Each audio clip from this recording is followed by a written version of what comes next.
Welcome to the milk bar. Welcome to the milk bar. Welcome to the milk bar. Welcome to the milk bar. Welcome to the milk bar.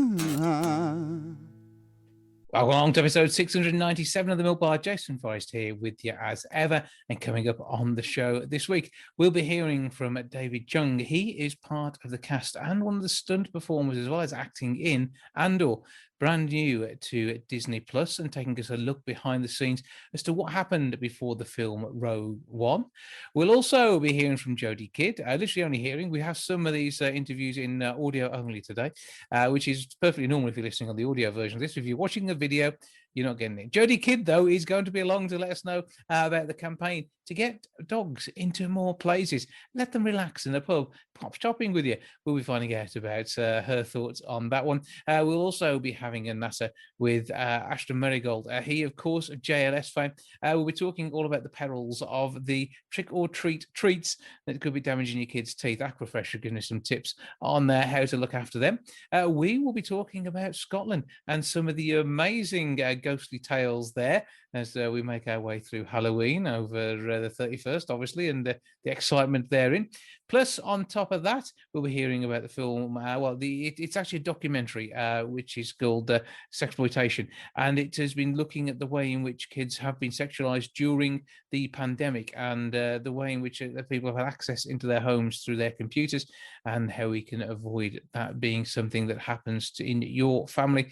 Plus, on top of that, we'll also be hearing from Dr. Ranj and also Sarah Jane Crawford as they let us know about how to sort of improve the situation when it comes to bedwetting for those aged 5 through 16.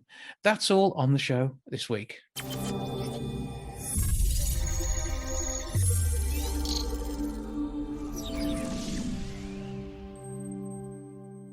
Disney Plus are currently airing Andor, a prequel to Rogue One. One of the stars of the show is stunt actor David Chung, who joins me now. Hello, sir. Hi there. Thanks for having me. How's it going? It's all good. Good to talk to you. So tell me a bit about the series to begin with and how this fits in with the rest of the Star Wars universe. There's a lot going on.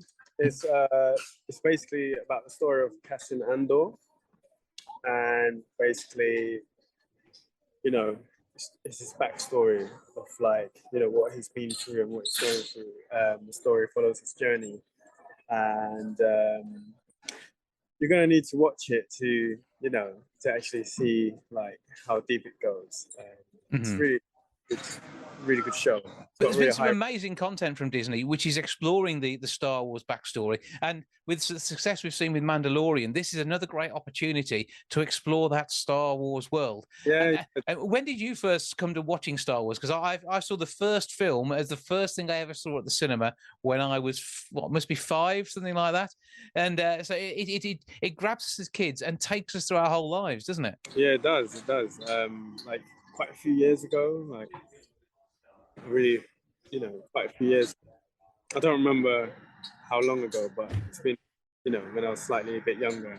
But I mean, the amazing thing about you in this series, of course, is you are doing an awful lot of stunts, acting role too. So this is amazing to be part of, and you're one of the few in the UK who are actually on that stunt register.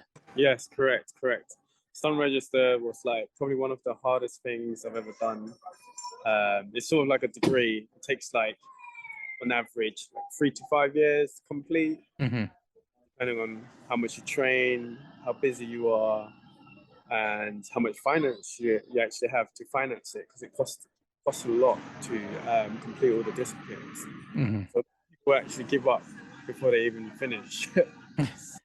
It's just so hard to get on. But the important thing is, though, when people are performing stunts, they're doing it safely. Everything is choreographed, but it's making it look so real. Yet there is always an element of danger. Of course, that is there, but it's controlling that danger and making sure that you've got the best scenario and the best outcomes and some great shots at the end of it all. Yeah, that's why we normally have rehearsal days. So we'll set up, a set amount of time, maybe a week or 2 weeks or even months. We'll rehearse the stunt in a safe environment in the studio with crash mats and all the rigging team So we rehearsed the stunt first, and then show the previs to like the director and team, and then on the day we will know what to do. We've already rehearsed it and practiced like all the moves, all the stunts, and then on the day we just set up the cameras, and then record it in costume. But what was it that first got you into working in the world of stunts? Again, something that you wanted to do from an early age? So I've always been in martial arts. I've always trained in martial arts. I've always like been very active, and growing up watching like Jackie Chan, Bruce Lee, Jet Li, all these like Hong Kong action movies, and the Hong Kong stunt guys are like really inspiring. It's just so cool to watch, you know, all these crazy stunts that just look so real. And then I just fell into it really in the UK. There was a casting for, 47 Ronin with Keanu Reeves. Mm-hmm. So for people that knew how to fight, how to use swords, because I did Shaolin Kung Fu, I used to perform with swords a lot. And I thought, this sounds like what I can do. So I sent in my stuff, I auditioned, and then I managed to get picked to, fight around Keanu Reeves. And I was part of the like stunt SPAC team, and I had the best time of my life. And I got speaking to loads of stunt guys, and I asked them, how do you become a stunt man? They told me you have to join the stunt register, do 6 disciplines. And then straight after that job, I basically just researched and took action, started training, joined like agencies, and then just started pushing myself out there, created a show reel, and now here I am. Well, I mean, you're no stranger to effectively almost performing stunts in real life. I mean, with being a rock climbing instructor, you're used to getting out there in the wild. You're used to going enjoying the great outdoors and doing the sort of things that do put you on the edge, but also on the edge in a controlled way. So you do know what you're doing. That's the important part. And you should never try any of that at home. Yeah. You should, you need to prepare yourself, prepare your body, prepare your mind. You never like go to battle without, practicing how to defend yourself and how to, battle basically. So that's the thing with us. We train stunts, we train our bodies, we condition our bodies, and we practice like fools, we practice the martial arts. It just depends on what job we're doing. We'll prep for it accordingly. It's all in the planning and preparation. And so there is so much green screen in films these days. You forget how much is done for real. And I think that's the important part, isn't it? There's a lot of done for real, but it may not always be in front of the backdrop that you expect it to be in front of. The set designs are incredible. Like the people that design the sets and the way they build everything to make it look so realistic. Like on Andor, they literally built like a whole like village. It's like incredible. It just made you feel like you're actually in like a Star Wars world, because everything was so realistic. But the amount of attention to detail that they put into it is just like amazing. It's like a proper surreal feeling. Mm-hmm. And of course, so we can see all this on Disney Plus. Is the whole of the season available now? They're releasing episodes slowly, so you should go on Disney Plus, have a look, and start from episode 1. Andor is what we're looking for, and exploring, again, more behind the scenes, but so much action. And again, it's good to get the stories here, isn't it? And learn about the characters and those they interact with before the films. And it's one to go back and watch Rogue One again after you've seen Andor. Yeah, definitely. So where can we find out more about you and your work? You can follow me on Instagram at David Chung Official. I'm on Twitter as well, David Chung 8. And you can see me on YouTube as well. If you type in David Chung, you'll see me there. Social media. That's the way. Explore social media, you'll find David there. As you say, if you want to see him in uniform, head along to Disney Plus, look for Andor, and enjoy the series, which takes us to a time before Rogue One. That again, prepare you to rewatch the film and have even more insight to what was going on. And who knows where this is going to go next? I mean, I'm sure there is a life for many of these characters past this series, isn't there? Yeah, definitely. David Chung, thank you for joining us. Thank you very much. Thank you. It was nice speaking to you.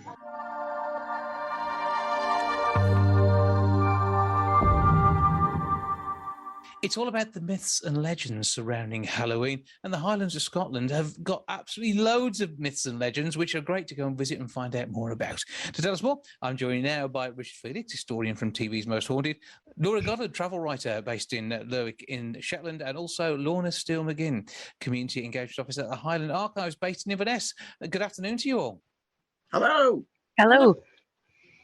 Right, so first of all, Richard, as historian on Most Haunted, you were looking at the truth behind the perception that everybody was having, and I mean, there is a lot of stories to be had, and as we're about to find out, when you do visit the Highlands of Scotland, particularly if you're thinking about all the ghostly tales of Halloween, there's an awful lot going on that is really of massive interest.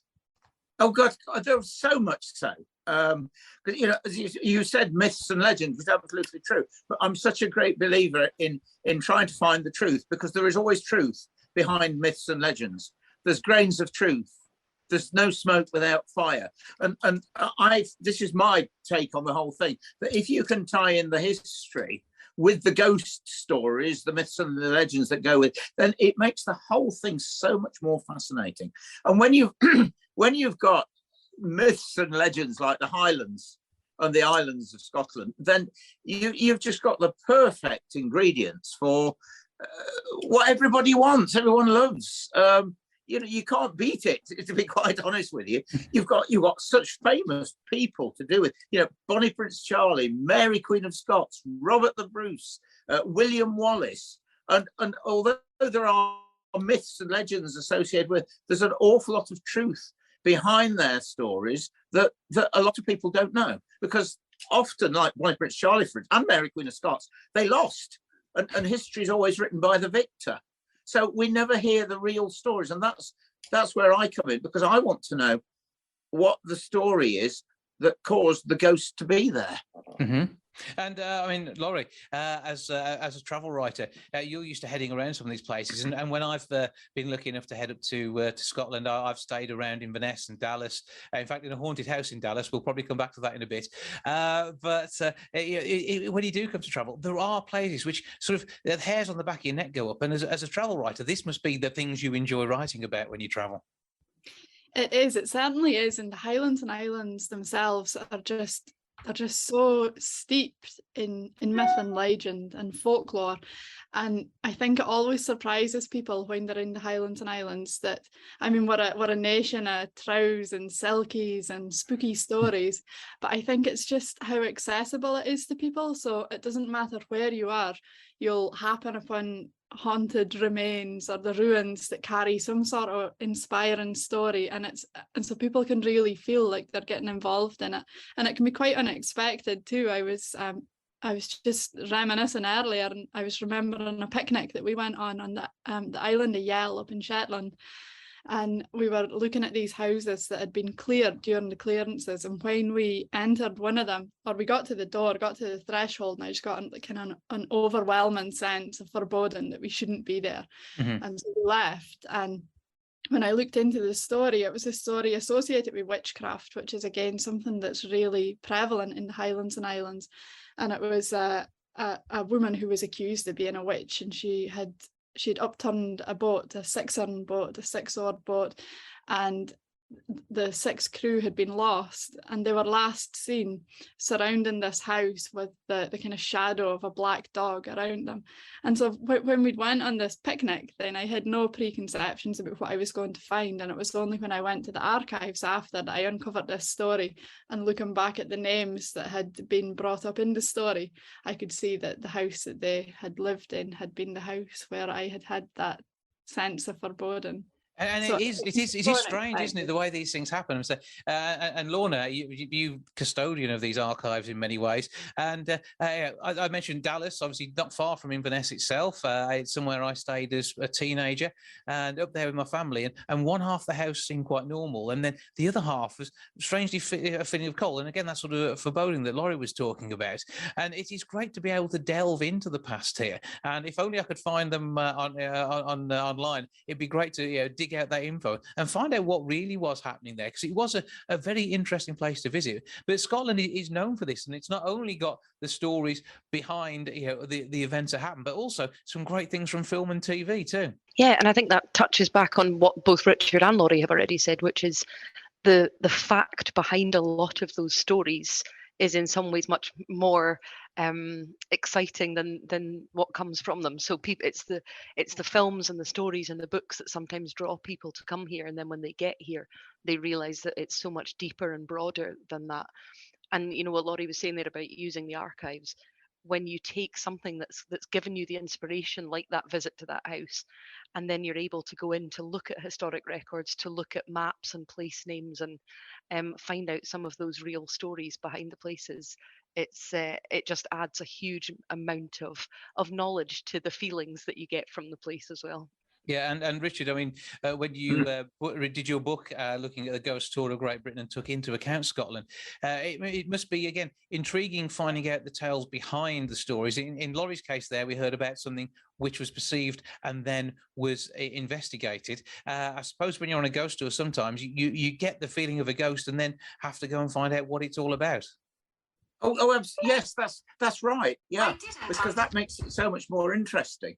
I mean, various places that I've been, certainly in the Highlands, because I've obviously not only done the book, the two videos of the Ghosts of Scotland, and also quite a few Most Haunted programs from Scotland as well. And things have happened to me that I can't explain. I mean, one of the fascinating ones is obviously being into Bonnie Prince Charlie big time. I've obviously visited Eriskay, where he first landed, and I don't know. There's on the shore of where he landed. There's a certain something there that you can't put your finger on. But when I went to Loch Nannewham, which is on the west coast, where he actually landed on the mainland of Scotland. He not only did he land there, but he left there 15 months later under a bit of disappointment, to say the least. And there's a huge stone. There's a thing called the Charlie Stone, which is the actual on the exact spot that he left. And I've got a great believer in there's a thing called the stone tape theory. And the stone holds memories, for want of a better word. And I've stood there and I can't say his ghost was there, but there was a certain something, a presence that I could sense. I was all alone, standing there on the shore, and my God, there's something came over me that I can't explain it. All I know is that it's an incredible place to visit. It really is. And the whole story of Charlie is so much more fascinating than what the historians of the time wrote. Because he was a bad lad, but he wasn't. It's a really good story. And his ghost is all over the Highlands. And as I say, it's part of bringing the magic to life of when the people do travel. And Laurie, again, obviously you've got the true stories and things that are a little more fabricated.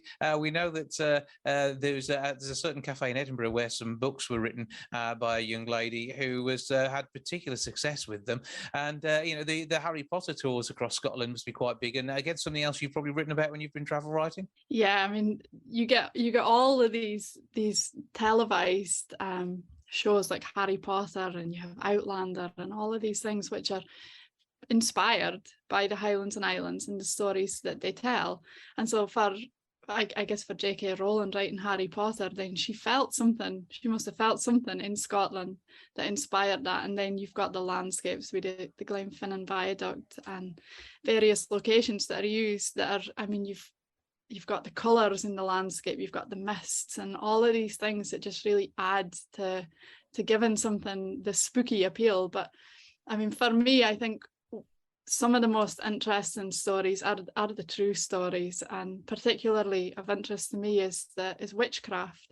And like looking at it, researching it locally in Shetland Islands, way up north, we had seven known witches that were trialed here. But across Scotland during the time King James VI had introduced these kind of revised laws in the early 1600s, and it just kind of set off this witch hysteria throughout the nation that resulted in the estimated 2,500 women and men that were executed and burnt at the stake.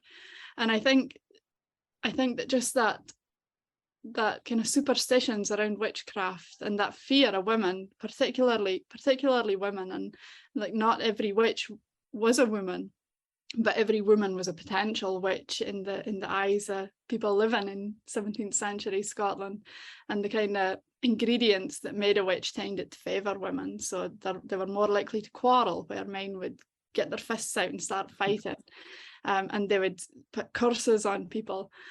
And it's just that deeply embedded part of the Scottish psyche, I suppose, that has this kind of superstitious nature, and I just find it really compelling. It is, and there's some amazing stories, and hopefully you've noticed that my surname being Forrest is part of the Douglas clan, so I've got Scottish roots as well, which is good. And Lorna, we can find out all sorts from the archive, but this is all part of a year of stories from Scotland, isn't it? Yes, so Visit Scotland run themed years, and this year, 2022, has been the year of Scotland stories, which has been a gift for those of us that work in heritage and archives, because our job really is just uncovering stories from the past centuries and decades and sharing them out to a wide range of audiences in different ways. So it's been a real gift of a year. It's been a wonderful year that Visit Scotland have done this year. And the good thing is as well, of course, these stories continue to live on, not only online with the hashtags YS2022 and Tales of Scotland, but also through the fact that people can research and will continue to want to find out about the places they visit. Where can we go for more information, and how can we get hold of some of the info from your archives? So from a Highland point of view, then the Highland Archive Service is run by High Life Highland. We look after the historic documents relating to large parts of the Highlands. There's also Tasclan and Elan, which is the Western Isles, and Shetland and Orkney archives as well. And all of those will contain all sorts of different stories. Visit Scotland's website will give more about how to physically come and take part in it. But I think any part of the Highlands and Islands that people want to come to and visit, they will find themselves very easily immersed in our past and the stories that come from it, because it would be hard not to be. Well, I'm not too far away from another trip up to stay around Loch Ness and the wonderful surroundings we have around there, and maybe even a trip back to Dallas to find out what it was in that house. Laurie, where can we find out about you and your travel writings? So my website is shetlandwithlaurie.com, and you'll find me on Instagram at shetlandwithlaurie as well. And Richard, where can we catch up with you? Well, unfortunately, I've got nothing, no Scottish connection like that at all, but it's Richard Felix at gmx.com. And you can check out, of course, your books and videos also covering Scotland. That's right, they're all on the website and everything else. Yeah. Oh, that's well. Sorry, it's wrong. It's richardfelix.co.uk. Simple as that. To get along there. Yep. Make sure we get that right. Richard Felix, historian from TV's Most Haunted. Laurie Goodlad, travel writer based up in Shetland. And also Lorna Steele-McGinn, Community Engagement Officer at Highland Archives. Thank you all for joining us. Thank you very much. Thank you. Been a pleasure. Thank you. Happy Halloween.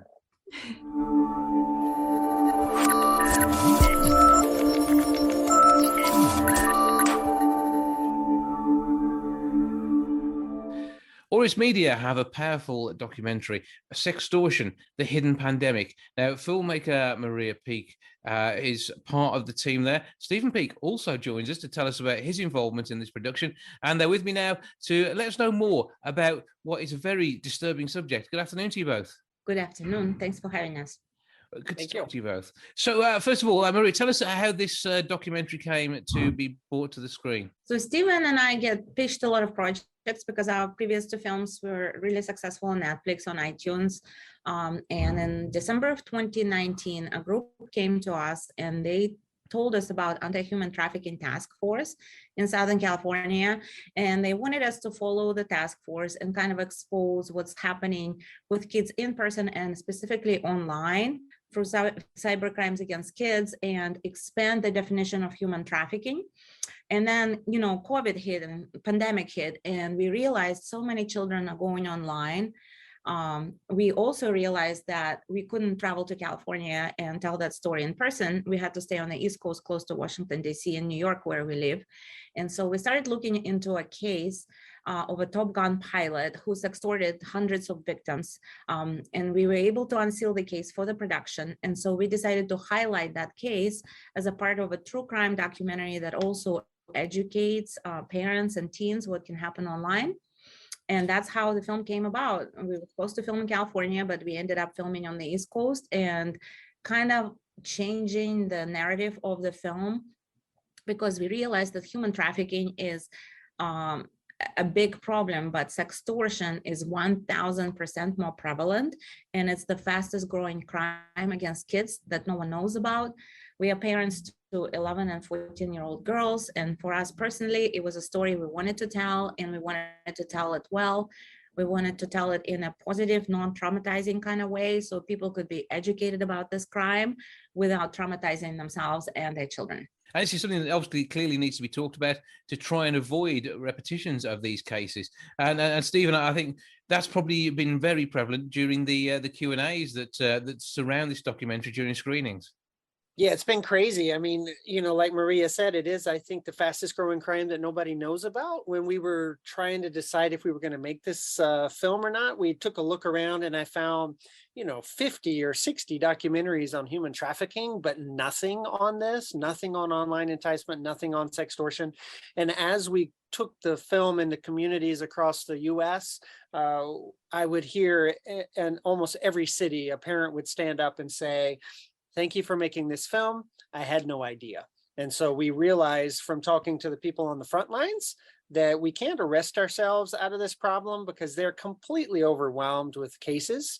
And so if we can use this film as a prevention tool to let parents and teens know what to be looking for, then we think this might be our best chance at turning these numbers around. Yeah, Spotlight Doc's obviously working with you to make this a reality and to get this out there. And when you were exhibiting at the Santa Barbara Film Festival, obviously within the industry, it must have been quite shocking as well, Maria. Yeah, it's very shocking. A lot of people in the industry had no idea. We actually decided to qualify the film for an Oscar just because we wanted to elevate this conversation into the mainstream media for people to understand what's really happening online to children, how easy this crime is, how fast this crime is, and how many children are affected.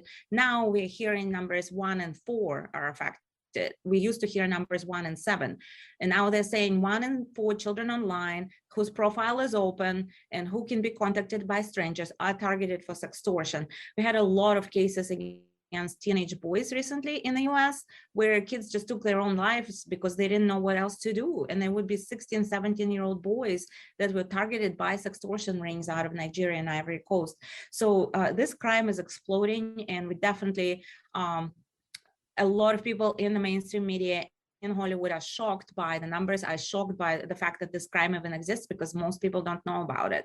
Yeah, because I mean, it could be taking place literally in their own homes. Somebody is actually using, equipment these days, which is there for the kids to either do schoolwork or talk to their mates on, all of which should be completely innocent and are actually being abused remotely, and as well as a number of them going missing as well. And you do worry as to, if somebody is disappearing, is it because they're stressed out? Are we likely to see another loss of life? Or could they have been taken by one of the gangs behind this and being used and literally abused in real life, as well as what they've suffered online? And again, Stephen, this is a harrowing story to tell, but one that we need to hear. Yeah, I mean, we often talk about, here in the US, when you're 16 years old, you get to drive a car on your own for the first time.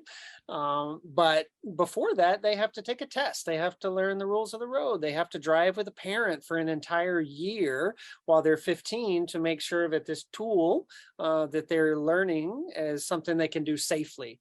And then often as parents, we give our kids an iPad or a phone or a device, and they're 10, 11 years old, and then we don't tell them anything. And so we try to say, the internet is a great tool. It's allowing us and on different sides of the pond to have a really cool conversation together. But at the same time, we have to know how to use it safely. And our kids don't have fully developed prefrontal cortexes. They can't make full, executive decisions, like we can as adults. And so we have to help them to know what to look for. And we're hoping that the film will be a great tool for us to do so as parents. Yeah, because I mean, there are people out there preying on the vulnerable and using that vulnerability against them. And it is purely, in some cases, just a lack of world experience because they're not old enough to have got that yet. You wouldn't want them to have many of the experiences that we're talking about them spotting and avoiding here, because you don't want them to have been into that world yet. Yet that obviously there is that danger, and there is the predator. That is the problem. There are predators out there. Yes, and kids are awesome. They're very trusting. They are the future of any nation. I don't want to butcher the quote, but I read a quote by Nelson Mandela: how a nation treats their children, treats their youth, is the determining their future, is the path of the nation. So how are we protecting our children? They are vulnerable, they are awesome, they are curious, they are friendly, so they are friendly these people online, and it is our responsibility as parents and as filmmakers to protect them and give them enough information and education. Something you don't know about, you cannot avoid it. You have to know that that's a danger to know how to avoid that danger. So right now we are in the phase 2. After release of the film, we're actually creating curriculum for schools that we're going to pilot in the state of Virginia and then take it nationwide for children to learn about these dangers and learn how to avoid it. And this is something hopefully we'll see internationally as well. I mean, this film will be available in the UK. We'll talk about how you can get to see this in a short while's time. But it is about that big picture. And this is now a crime which doesn't have boundaries. Yeah, I mean, we're often seeing, perpetrators in the Netherlands reaching out to a kid in Canada, or someone in the Ivory Coast reaching out to someone in California. And so the internet opens the entire world to us, which is an amazing thing. But when you think about maybe the entire world being open to your 12-year-old's bedroom, maybe not so amazing. Mm-hmm. And so it kind of goes back to that education and just helping kids to understand, that not everyone online is who they say they are, and people lie all the time, and not everyone online has your best interest at heart. And so if we can help arm our kids with that information and let them help to tell their friends about it, then I think we can maybe make a real change here. Absolutely. And through what is seen in the documentary, it is something which is frightening that it's going on, but it's presented in such a way as it is accessible to make kids understand, for parents to understand, and to be part of that growing curriculum that helps to make sure that education is there too. So where can we go to not only watch the documentary, but also to be able to start that conversation? So our website is sextortionfilm.com. You can click on the button, order the film, and iTunes link, Amazon link, Google link, Vimeo link will come up and you can watch the film. You can also click on resources and see different resources that are available to start that conversation with your child. We have different links, how to report this crime internationally as well as nationally. We have links to modules that you can show your child, a 5-minute module, and start that conversation with them, and a list of questions that you can ask them to kind of prompt them to have this open conversation, so that it's not a taboo subject. It's a subject that they are educated on, and it's a subject they're aware on. Most of us as parents told our children, don't go with strangers. If they come to the playground, don't talk to strangers, don't engage with them, and don't leave the playground with them. The same happens online, but for some reason people think it's not real world, even though it's very real. Strangers talk to them, approach them, and so the film will help you understand how to avoid this. And they're also, as part of this, you'll be able to see the sort of signs that you need to look out for in case this is going on with your kids and you hadn't realized it. And, don't feel bad for the fact you hadn't realized it, but at least get the education from the film to know what you're looking out for and how to avoid them being injured. It is, as long as you are picking up on what is happening and you can be stopped, then you've got a good place to be able to get your kid back to who they should be. But equally, it is so alarming that this is going on there and it's happening to too many families. For now, Maria and Stephen Peake, thank you both for joining us. Thank you so much. Thank you for having us. Thank you, Jason.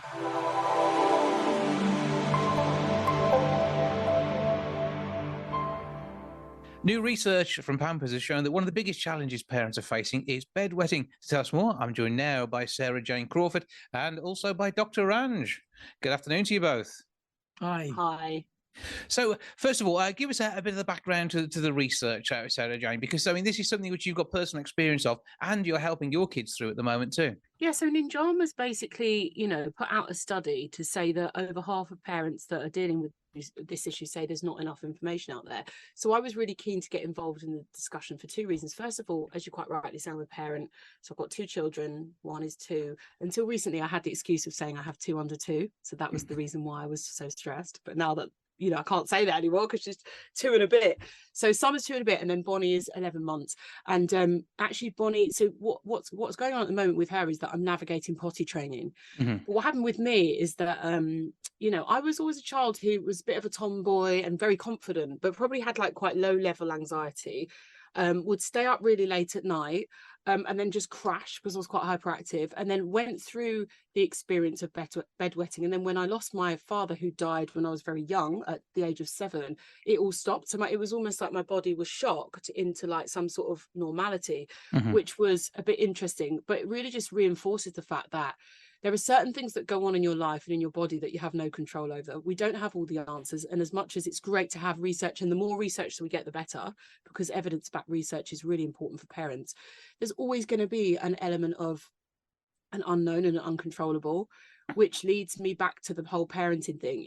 I believe, my message to parents would be, if you've got a child that's dealing with this, and, research shows us that, as you mentioned before, 500,000 children in the UK, probably at least, I always think with stats, add another 10% because we don't know what's going on, are dealing with this in the UK in between the age of 5 and 16. If that's happening in your family, just be very supportive of your children or the children that you care for, because, creating a safe space, letting them know that there's no shame around it, it's not their fault, because it's not their fault, it's not something that you're consciously doing. So that's definitely what I have taken from how I was raised, which was just my mum and dad were just very supportive of everything and made everything fun, and nothing felt like it was my fault. And so that's how I am as a parent now, directly from how I always look back and with really sort of like quite secure memories of difficult times that I went through, which is good. And so I have to pay credit to my mum for that. And that's the kind of parent that I want to be. And also to children, if you're going through something like this, yes, it can feel embarrassing and you might be worried about staying at a friend's house or have all these little things that people wouldn't even consider that's a concern, but you will get through it and you most probably grow out of it. And you know what, you probably even forget that it even happened, and it doesn't define you. Yeah, because it is fairly it's a normal thing. If it's normal for these kids, it is something they're going through. And Dr. Ranj, I mean, this is something which you must get to talk about, but it's not something which should ever be treated as anything more than something to be dealt with. Yeah, absolutely. So obviously bedwetting is a lot commoner in under 5s because they're still learning to toilet and potty train at that point. But it can persist into later life, and it can affect children over the age of 5. And for them, it can be quite distressing and even embarrassing. And it has an impact on the wider family, obviously. But there are lots and lots of things that parents and their kids can do to manage something like this. Some simple things are as simple as making sure you drink properly during the daytime, making sure you have a bedtime routine that involves going to the toilet before you go to sleep. If you wake up at night, train yourself to get up and go for a wee.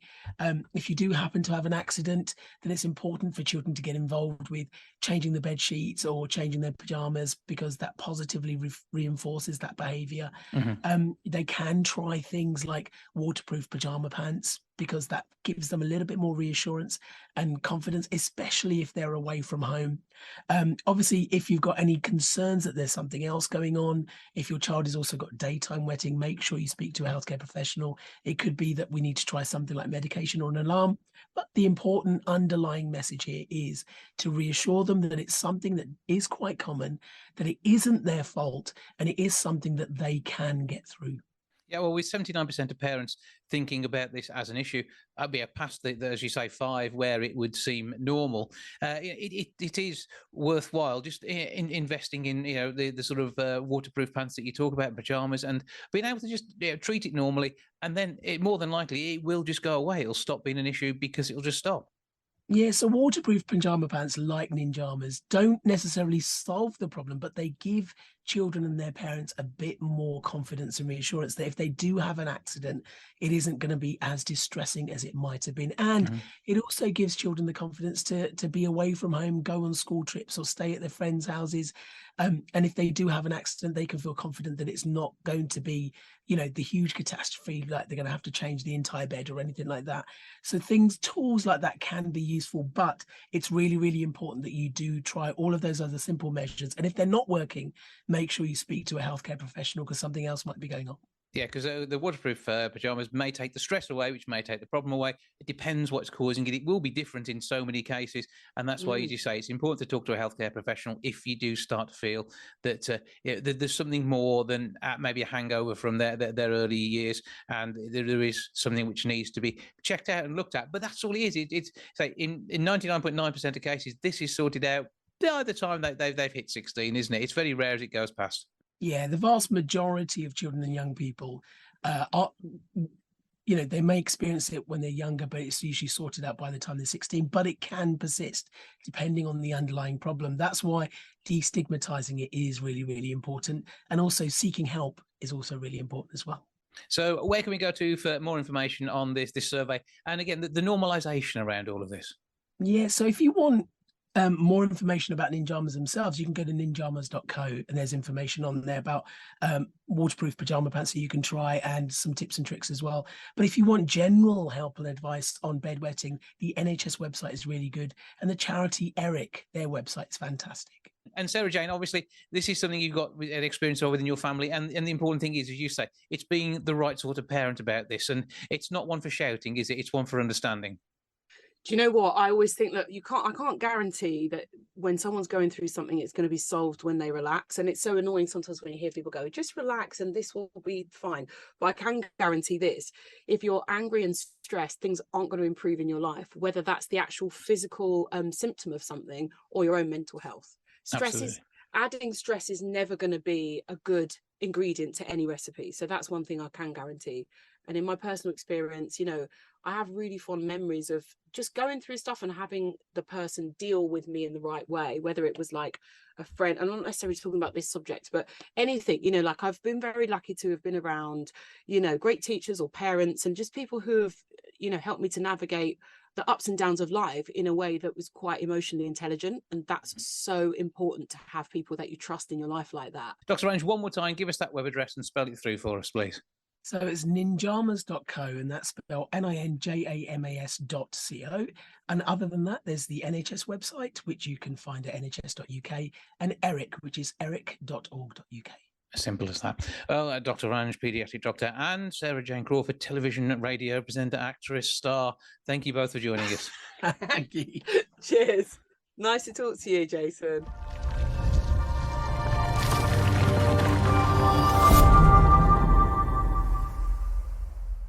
Almost 800,000 children aged 4 through 11 will be typically eating something like a 21 plus sweets over the Halloween period. That's an awful lot, although I think I could beat them if I really tried. To tell us more how we should be looking after our teeth, I'm joined now by JLS star Aston Merrygold. Good afternoon, sir. How are you? All good? Oh, good here. And I trust you're keeping your kids' teeth in good condition as best you can.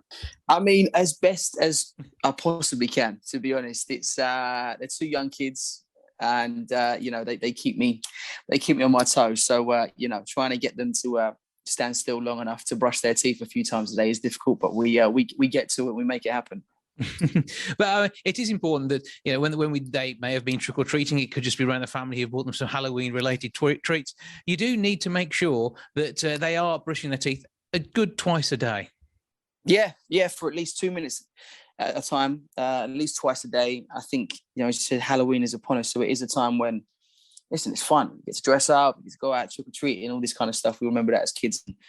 To be honest, it's probably even more fun as parents now. So, it is something that we kind of, we sometimes do, I wouldn't say take for granted, but, we do kind of just go along with it. And then, the really, really important side of it is obviously still the oral hygiene of it. And, these young kids, but as parents, we are responsible for obviously taking care of them. And, I think it's a massive percentage. 42% of parents, admit to, struggling to get their kids that are in primary school to brush their teeth. So at a time when they just want to be eating sweets and all that kind of stuff, it is obviously difficult to be getting them to stand still. But, that's on us. That's our responsibility, isn't it, to make this happen and keep their oral health up to above par. Yeah, and you can make it a bit of fun with things like disclosing tablets every once in a while so they can see where they've taken the plaque off their teeth. But it's the important thing is it's twice a day with a good quality toothpaste. And then this is where it's getting them to do the 2 minutes. Now, what we really could do is a 2-minute JLS track for them to dance along to whilst cleaning their teeth as a bit of a timer method. Is that something that they create at home? Mate, do you know what? You're not actually too far off there. To be honest, you're actually not too far off there. To be honest, yeah. Listen, my kids definitely react well to fun, the games. Kind of making it so it's not, like you're as a parent kind of telling them what to do. I think it's more along the lines of, making it a game and making it fun for them. As educational and as normal as we want to make this for the kids, it is about having. We play the statue game, which is a fun game in our house where it's a bit like let them run wild, and then you shout statue, and then it's great. You get to keep them still for about 30 seconds. There you go. There's 1/4 of it done, and you keep plowing through, mate, until you get through that 2 minutes. But then it is also important you make sure you get them along to the dentist as well, who give you more tips and advice too. And then once they hit the age of 6 and they start to get their grown-up teeth, they'll probably be starting to appear. They can use something like a mouthwash as well. And an Aquafresh big teeth mouthwash is something out there that can be fun for all the family.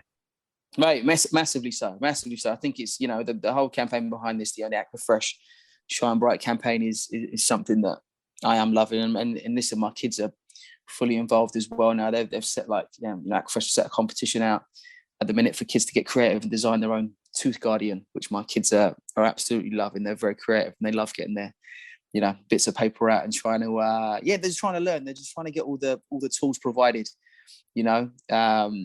for them, and just as I said, we have to try and make it as fun as possible whilst they're still young and they're sponges, so you have to give them the knowledge. He's also living by example to make sure that you're demonstrating the same thing, although you won't be nicking their Aquafresh milk teeth, toothbrush or toothpaste, will you? Not quite. I mean, it smells great.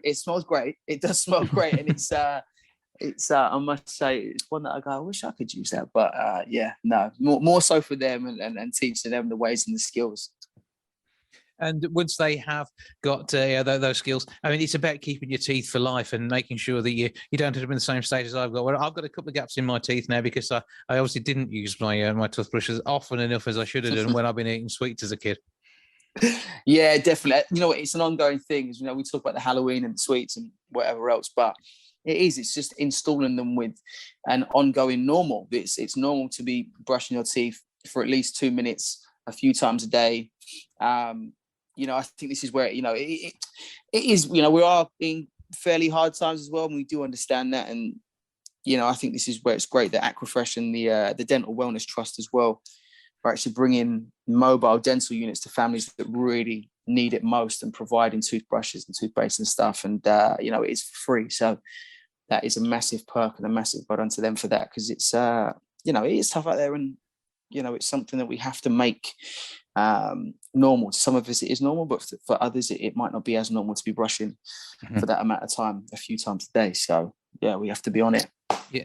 And as you get older, the electric toothbrush will help too. That's an important thing, which you have got your big teeth. And as I said, making sure you're still using the right toothpaste. And the other bit is, it's remembering not to rinse, but to just spit the toothpaste out after, isn't it? And that's one thing that very often we miss out on. So we're actually missing out on the fluoride goodness that's coming from the toothpaste itself. There you go, mate. So you could be a dentist yourself. You've got more knowledge than I have. I'm like, I just get told off for the state of my teeth, but there we go. Now, I would love to be a member of the Shine Bright Academy, but the competitions you mentioned are ongoing. And the brilliant bit is they actually get a custom soft toy, a life-size cutout, and 100 illustrated stickers of their winning tooth guardian design if they are the lucky winners.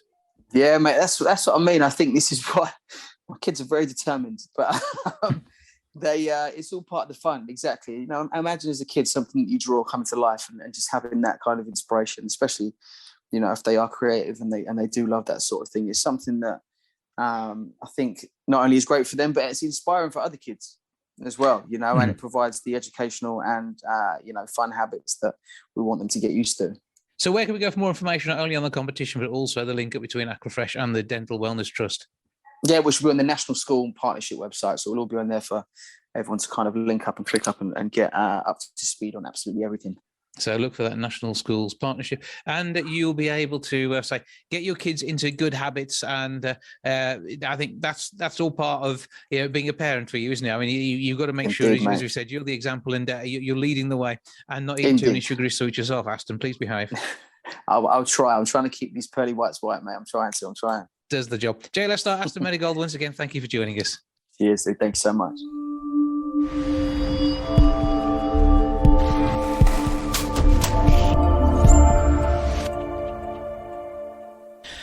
Across the UK, 27% of us own a dog, meaning there's more than 10 million pups across the country. There's lots in our city of Wolverhampton, and they are all wonderful creatures. Now, it's been an age-old question: should dogs be allowed into more public spaces? 42% say that pups should be allowed into most public spaces without question. To tell us more, I'm joined now by dog lover Jodie Kidd. Good afternoon.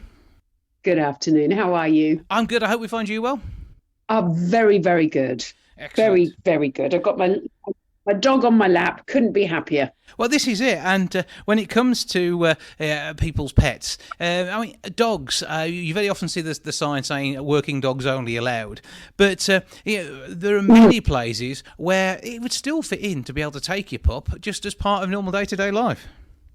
Yeah, it's quite surprising. Hence, when Leaps and Bounds did this research, actually how many places still don't allow dogs in, and that people are now having to, really plan their social activities in a very different way that allows them to let their dogs go with them.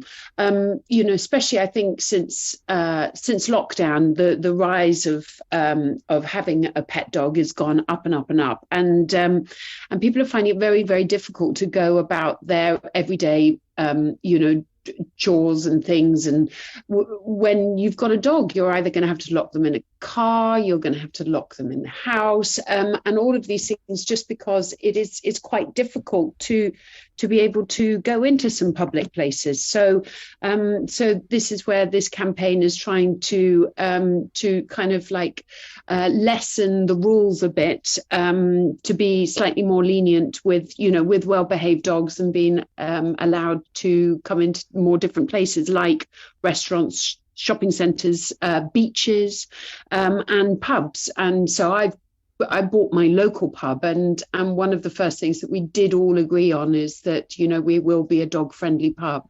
and it's actually a lovely thing to see the old timers coming in with their old dogs kind of curled up at their feet and having a pint of something and having a good chin wag. It's lovely to be able to see them share their experiences and with their dogs, and they are a man's or a woman's best friend. So to be able to having to lock them away and shut them up and tie them outside, it's sad. Mm-hmm. And then to say particular with a pub, I mean, it is great to have, even if it's only a dog-friendly area and it isn't the whole of the pub that the animals roam in. And that is, I think it's part of it. I think a pub is like an extension of your own home in many ways, isn't it? So I think it very much works to be able to enjoy having your four-legged friend with you. Yeah, and we're very lucky with the Half Moon, which is my pub, that we do have a different space. So if someone is frightened of a dog, because we've come across plenty of people that don't like them, they've got that chance to sit somewhere where you won't have dogs. But then, of course, if you've on the other side of the spectrum and adore your dogs like many of us do, then you've got the area as well. So we're very lucky to be able to do that. But I think people should, and places should actually be thinking more like that, because they will be losing customers. I think I certainly won't go to places that I know that dogs aren't allowed. And I think more and more people are doing it. And particularly when it comes down to shopping centres, because even if there are some shops it's not really easy for the dogs to negotiate, you could at least have them in the centre. If you've gone as a family, maybe one of you waits outside with the pet in the big atrium area, but the whole family are out shopping together. Yeah, exactly. If it's undercover and they're well behaved, you've got to make sure that your dog is well behaved and is trained and is not going to be a nuisance and things like that. Then there has been a few times with my pub that I have had to ask someone that's had a bit of a naughty dog to maybe take them outside, or so obviously there is a small minority that do kind of ruin it, the rest of us, but if you do have a well-trained, a good dog, then I think it should only be fair. And I think there's a lot of people I'd rather not see in shops or restaurants before I started kicking some of the dogs out. Yeah, I was about to say there's been probably more punters that I've had to ask leave the pub than I have dogs. And of course, you've got Bingo, the Dachshund, and Boris the pug, and they people sometimes see dogs as accessories, and that's not the case, is it? They are part of the family. Oh, good. I've been luckily enough, been brought up in the countryside, and always had dogs, and there is just something very calming. I have quite a especially in the modelling days and flying around, walking down catwalks, and being in the public eye, there was just something so lovely about coming back home, sitting on the sofa, having a lovely glass of wine, dogs curled up all around you, watching a movie. It's kind of like it's kind of so peaceful, and I think dogs are really being used a lot more for mental health. That they are a person's best friend, and I've worked with many mental health charities that dogs are really, really important, especially kind of people that want to go back out into public spaces. They're kind of like their support blanket. So there's so many different ways that dogs can really help people. Where can we go for more information on this campaign? Well, you can actually go to the Leaps and Bounds website, and they'll explain a little bit more. Model, dog mum, driver, and everything else that you do, because the list just keeps going on. Thank you for joining us, Jodie Kidd. Thank you so much.